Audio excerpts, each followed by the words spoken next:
didn't set my goals too high. Radio was filled with geeks and people just above circus clown.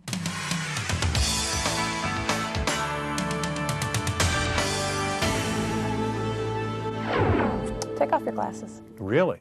It's not often anyone gets to tell Howard Stern what to do. And what will happen? I don't know. Usually it's Stern giving the orders or asking the outrageous. Do you stand before him nude or like you wearing panties? But not this time. All right, you ready? They're very blue. Stern's eyes may be his best asset. At nearly 6.5 feet, he's huge in height. Who else would admit to the size of their genitals being under 2 inches? His hair is certainly nothing to brag about. I know that my look is definitely out there. And his mouth? I have turned radio around and made it a great medium. Yet he hides those baby blues behind a pair of shades. How come you always wear the shades? I have a very big nose, and I'm very self-conscious about it. And I would get a nose job, but I'm afraid it'll screw up my voice or something. Thank you, doctor. Great advice. Hold it. Howard Stern, the man who redefined outrageous on the radio, self-conscious? Yup, has been all his life. My genetics are really bad. I've not been blessed with a lot. Millions of his fans would disagree. Stern is blessed. He's blessed with enough smarts to know what his audience wants, and what they want is for him to say the unthinkable, which he does. 14, you lost your virginity, easily. Don't be too proud of yourself. No, I think it was a little later. There are times when I'm on the air, and it's 6 o'clock in the morning, and I just go, maybe I shouldn't talk about this. Maybe it's not right for my image. And I go, wait a second, you don't have an image. You shouldn't have an image. But you're not in the mood to have sex like on a Friday night after you work all day, right? Why not? In return for his irreverence, Stern has a loyal following that includes more than 18 million listeners. Today, his radio show is #1 in the country. This is the Howard Stern Show. May I see you topless? Would that be okay right now? I can't help it, though. It's a character flaw. The other flaw is his compulsion to reveal everything about his life, including what goes on in his bedroom. The other night, I'm laying in bed, right? People started to relate. When I'd have sex with my wife, I would talk about it in graphic detail. Your wife is probably a candidate for sainthood. Yes, I believe you're right. She is a saint. Would you be mad if we were married and I talked about our sex life on the air? Of course I would. You would? Of course. As she is, I have no doubt. It is an issue in our relationship that is overwhelming. There are times when we're in bed and in the middle of it, my wife will go, is this going to be on the radio tomorrow? Is this going to be on the radio? Kind of spoils the moment, doesn't it? Yeah, it really does. And I go, of course not. And then I go, and that's when I go, oh, this should be on the radio. Or on TV, which it is, or in 2 best-selling books, which it has been. And now, it's coming to a theater near you. He was offensive? The movie Private Parts chronicles Howard's struggle for fame, fortune, and even love.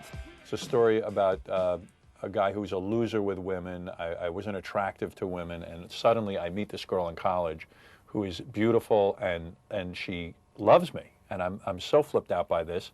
He's talking about Allison, the same woman he's been married to for 19 years.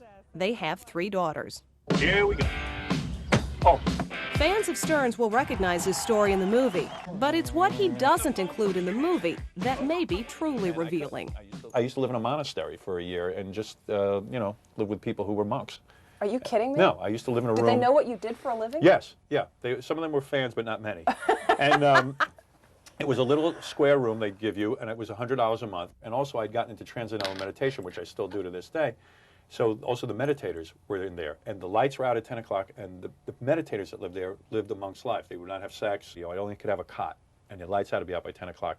And the silence was beautiful. What did you think about when the lights were out and the place was You really want to reverberating know? and quiet? Yeah. Am I going to regret asking? Yeah, probably. You're so proper. I mean, you have your sweater nicely right. You look like you're right out of a country club, for God's sake. You're too good for me.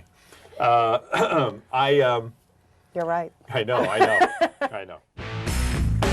While he never did tell me what he was thinking when the lights were out, Howard did reveal his most current thoughts, which he claims are universal.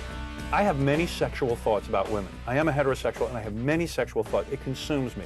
I hate to break the news to women out there, but it consumes every guy. Even these guys Henry Kissinger, or whoever it is you think is not thinking about sex every 10 seconds. It is in my mind every 10 seconds. Let's make one thing clear. Howard Stern doesn't discriminate. He picks on everyone, including himself. You were the geek in school. Yeah. I'm a you- geek as an adult. Well, you said it, not yeah, me. right. Well, Yeah, it's wild. But there are many who say when it comes to his comments about women, he's way over the top. Give me a kiss before my wife shows up. Oh, we do this every year. Yeah. Every other guy, she jams her tongue. Yeah, well, let me see. Wow. Oh, that's a cute outfit. Isn't that a cute outfit? Look at these I want to guys. tell you, ladies and gentlemen. Wow. You can't be possibly wearing underpants with that outfit, could you? No, I'm not. No. As much as you denigrate women during your radio program, some of your closest professional associates and personal associates are women. I don't think I denigrate women. I love women, I love working with women, and my best friends are women. Say something dirty to me. He even credits a certain segment of women for his success. People say, what will you be remembered for? It has to be the whole introduction of lesbianism to America and really making it mainstream. Lesbianism equaled ratings. Everybody loves Girl Scout cookies. Even a gift of Girl Scout cookies can get him started. I praise Girl Scouts, always have, because they raise future strippers and stuff for me to have on the show. He may make a living taunting women, but behind the scenes, he says he's grateful to them. The editor of his bestseller, Private Parts, is a woman. The TV producer, whom Stern credits for teaching him the ropes, is a woman. And the director of Private Parts, his first film, is Betty Thomas from Hill Street Blues. I'd walk up to Betty and I'd say, how would you handle this scene? And she'd go, I don't know. Figure out a way to do it and do it. Now, the reason I admired that so much is because men have such big egos. Men always have to have the answer in life. Women don't think that way. Your college tapes aren't bad. Yeah, And perhaps the most important woman in his public life is his radio sidekick, Robin Quivers. White people beat you up. Oh, man, how embarrassing. You are an embarrassment to your race. Robin is as important to that show as I am. I know when I'm not on the air with her, I stink. I'm half a show. That's very generous of you to say. It's true. I know I need her on the air with me. His multiple successes have led him to his claim as king of all media, but not, he says, to a swollen ego. Thank you so much, Howard. I love you. I love you. I could be sitting at a book signing for 25,000 people. And I swear to you, as I'm doing it, I go, oh my God, how am I going to top this? I never feel that sense of satisfaction. Do you of regret success. that you're not able to do that? Yes, I think that's a major personality flaw. I think it's almost healthy that I have a bad self-image. It keeps me level-headed, and it never makes me feel like I've accomplished everything. A visual treat. That's just what Janet Jackson gives you. Or Jennifer Lopez. And how about Deborah Norville? What am I doing in a video? Well, we wanted to show you just what it takes to make one. We set out to show you that with the help of the right team, it's possible to transform me into a video star. Don't ever forget, your favorite singers have a lot of help looking and sounding fabulous. A video is a collaborative process, like any commercial, like any TV show, like any feature film. There's a team that's involved. At Soundtrack Studios in New York City, superstar producer DJ Junior Vasquez and his partner Gomi produced the single I Wrote, which has ultimately become my music video. It's a gas. I think it's fun for anybody to step out of the box that we've all put ourselves in. It's not always the geniuses behind the scenes either. You have to have something. Obviously, she has something. It's too early. The voice hasn't shown up yet. At the crack of dawn, I arrived at our New York studios, ready to shoot a music video. Already, the crew was putting together the set. Oh, this story from the get-go has been about the magic makers. Where's that black dress? And days before, top fashion stylist Sydney Bolden, who recently worked with Destiny's Child, had pulled racks of clothes. This thing, look at this. You can do tricep curls with this dress. It's so heavy. How many extensions in my hair? I'm probably gonna end up putting like 5 pieces. Giving me mounds of hair, star stylist Satoro and Marco Maranghello of the Orbe Salon. We're just doing stages. Singer Erykah Badu doesn't make a move without the makeup help of Melanie Harris. Director Kevin Harry wanted a high fashion feel to the video. And the full song on the tight shot. Now remember what this working mother of 3 looked like at 6 a.m. The transformation, a little more than 2 hours, and I've gone from being some schlub on the street to rock star. Cool, huh? Now here's what you may not know. You've got to sing the song over and over and over again to get every possible camera angle. We've probably done it 25 times today. which means we must have done it 7. We've done it at least 100 times, and I don't think that's an exaggeration. We shot a party scene at the Hot Spot, Lounge 179 on the Lower East Side of Manhattan. And we're still not close to finish. There's still something called editing.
Set me free. Now nothing can hold me back. I'll just keep on keeping on.